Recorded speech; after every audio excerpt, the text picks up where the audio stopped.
Hello everyone, তোমরা সবাই কেমন আছো? আশা করি তোমরা খুব ভালো আছো। আমিও খুব ভালো আছি। আমার নতুন একটা ভিডিওতে তোমাদের অনেকটা স্বাগত আর ভালোবাসা জানিয়ে আজকের একটা নতুন ব্লগ শুরু করছি।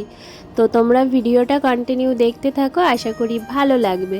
তো দেখো, আমরা সবাই মিলে ঠাকুর দেখতে বেরিয়ে পড়েছি আর আমাদের নৈহাটি মানেই কালী পুজো। তো তোমাদেরকে প্রথমেই জানাই হ্যাপি দিওয়ালি। তোমরা কেমন পুজো কাটাচ্ছো অবশ্যই কমেন্ট করে জানিও।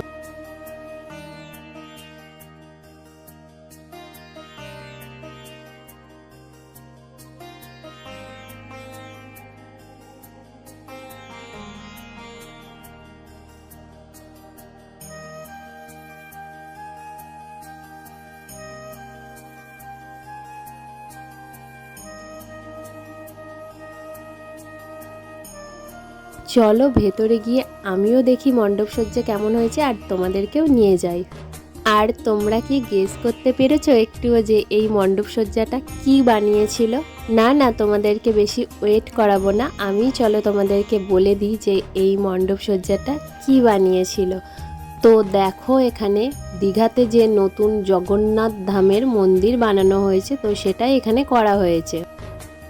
তো বেসিক্যালি প্রচণ্ড পরিমাণে ভিড় হয়েছে আর আমাদের যেহেতু ভিআইপি টিকিট ছিল, তো সেই কারণে আমাদের সেরকম একটা লাইনে দাঁড়াতে হয়নি। তো টিকিট দেখিয়ে আমরা ভেতরে ঢুকতে পেরেছি।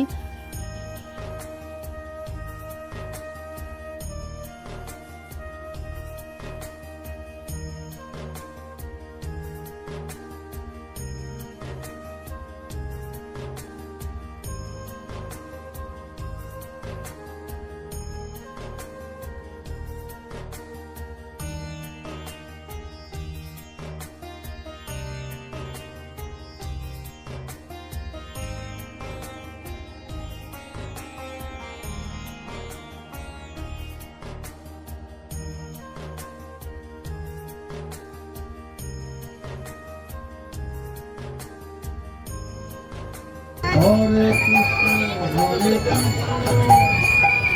কৃষ্ণ কৃষ্ণ হরে হরে হরে রাম হরে রাম রাম রাম